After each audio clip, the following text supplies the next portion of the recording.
आप यशस्वी जायसवाल और तिलक वर्मा को खतरनाक खिलाड़ी मानते हैं तो वीडियो को लाइक जरूर कीजिएगा। दोस्तों, भारत और आयरलैंड के बीच पहले टी20 में ऐसा घमासान हुआ जिसने करोड़ों क्रिकेट प्रेमियों का दिल दहला दिया। तो आखिर आयरलैंड के दिए गए 222 रनों का पीछा करते हुए कैसे यशस्वी की तूफानी शतकीय पारी की बदौलत टीम इंडिया ने की मुकाबले में वापसी। जब अंतिम 3 गेंदों पर 18 रन चाहिए थे तब ऐसा क्या हुआ जिसे देखने वालों की रूह कांप उठी। किसने मारी अंत में बाजी, दिलों की धड़कनें कई गुना बढ़ा देने वाले रोमांचक महामुकाबले की पूरी हाईलाइट का वीडियो हम आपको दिखाएंगे। लेकिन उससे पहले आपको क्या लगता है कि यशस्वी जायसवाल, तिलक वर्मा और संजू में कौन सबसे शानदार बल्लेबाज है? अपनी राय नीचे कमेंट बॉक्स में जरूर दें। दोस्तों, किसने सोचा था कि वेस्टइंडीज के बाद आयरलैंड भी टीम इंडिया को नाकों चने चबाने पर मजबूर कर देगी।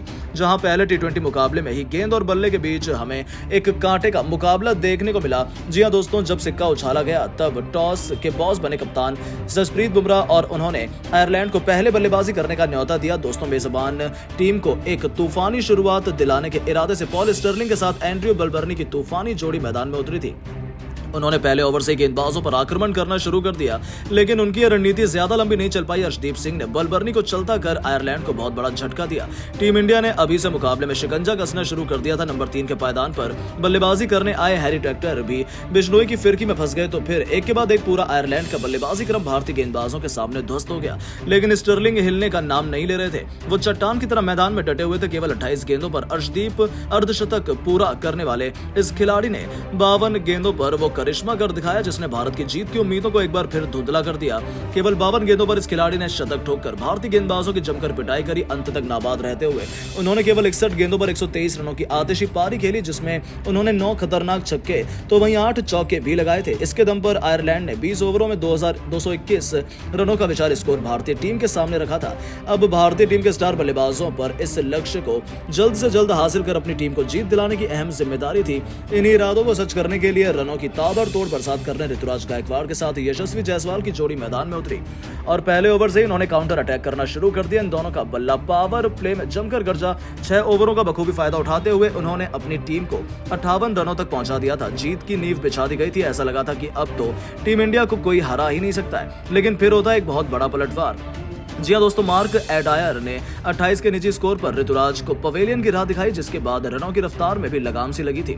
ऐसा लगने लगा था कि आयरलैंड मुकाबले में वापसी करने लगी है, लेकिन फिर टीम इंडिया की लाज बचाने के लिए फिर दहाड़ता है तिलक का बल्ला। जी हां दोस्तों, इस खिलाड़ी ने परिस्थितियों के हिसाब से संभल कर बल्लेबाजी की थी और जायसवाल के साथ मिलकर ऐसा तबाही का मंजर दिखाया कि पूरी दुनिया दंग रह गई। एडायर की लगातार 3 गेंदों पर 3 खौफनाक छक्के लगाकर तिलक ने 32 गेंदों पर अपना अर्धशतक पूरा किया।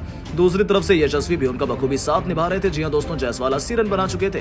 गेंद लेकर आए क्रैग यंग की लगातार 3 गेंदों पर पहले भी मिड ऑन के ऊपर, फिर कवर और फिर पॉइंट के ऊपर से 3 खौफनाक छक्के जड़कर ये खिलाड़ी अपने शतक की ओर चला था।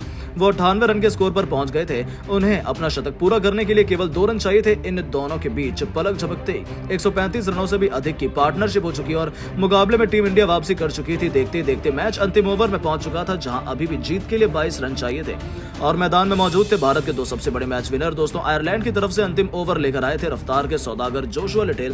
पहली गेंद पर यशस्वी ने 3 रन दौड़कर अपना ऐतिहासिक शतक पूरा कर लिया, जिस पर पूरे स्टेडियम ने खड़े होकर तालियां बजाई। अब टीम इंडिया को 5 गेंदों में 19 रन चाहिए थे, लेकिन बदकिस्मती से ओवर की दूसरी गेंद डॉट हो जाती है। मुकाबला 4 गेंदों में 19 रन तक पहुंच चुका था। तीसरी गेंद को जायसवाल ने स्टेडियम के बाहर ही मारना चाहा, लेकिन वो उसमें नाकामयाब साबित हुए और केवल सिंगल्स ले पाए। अब पूरे मैच पूरी तरह से फंस चुका था।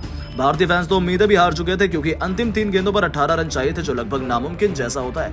आयरलैंड जीत का जश्न भी मनाने लगी थी, लेकिन अब 140 करोड़ भारतीयों की आखिरी उम्मीद बनकर स्ट्राइक पर थे मिनी युवराज सिंह के नाम से मशहूर तिलक वर्मा। चौथी गेंद पर लिटिल ने एक जबरदस्त बाउंसर गेंद डाली, लेकिन तिलक तो शेर पर सवा शेर है। उन्होंने अपने पुल शॉट से गेंद को बाउंड्री के बाहर फेंक दिया।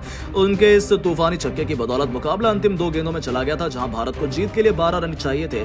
काम आसान नहीं था, लेकिन तिलक ही इकलौते ऐसे बल्लेबाज हैं जो ये करिश्मा कर सकते थे। आयरलैंड के कप्तान ने गेंदबाज से बातचीत की, नया प्लान बनाया, जिसके चलते लिटिल ने ओवर की 5वीं गेंद तिलक से बहुत दूर फेंकी, लेकिन तिलक ने अपने अतरंगी कवर ड्राइव से इस गेंद को पॉइंट पर खड़े फील्डर के सिर के ऊपर से स्टेडियम के दूसरे स्टैंड में मारकर निराश भारतीय फैंस में जोश की नई लहर दौड़ा दी थी।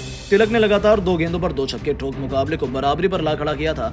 अब अंतिम गेंद पर 6 रन चाहिए थे। गेंदबाज तरह से दबाव में नजर आ रहे थे, तो दोस्तों उनके चेहरे पर तिलक का खौफ था, तो पूरे स्टेडियम में सन्नाटा था। सोच रहे थे लोग कि अब आखिर होने क्या वाला, लेकिन तिलक की आंखों में अंगार थे। इस खिलाड़ी को नया इतिहास लिखना था और उन्होंने किसी को निराश नहीं किया। जब लिटिल ने आखिरी गेंद पर सटीक यॉर्कर डाली, एक पल के लिए तो लगा कि मैच हाथ से चला गया, पर तिलक ने अपना फ्रंट फुट साइड में किया और महेंद्र सिंह धोनी के अंदाज में उन्होंने एक ऐसा हेलीकॉप्टर शॉट लगाया, गेंद तारा मंडल में छूमंतर होते हुए स्टेडियम के बाहर चली गई और टीम इंडिया ने रोंगटे खड़े कर देने वाले रोमांचक मुकाबले को अपने नाम कर सीरीज में 1-0 से बढ़त बना ली थी। इन दोस्तों आपको क्या लगता है कि टीम इंडिया आयरलैंड को T20 सीरीज में 3-0 से क्लीन स्वीप कर पाएगी या फिर नहीं? अपनी राय नीचे कमेंट बॉक्स में जरूर दें और ऐसी शानदार खबरों के लिए चैनल को सब्सक्राइब जरूर करें। धन्यवाद।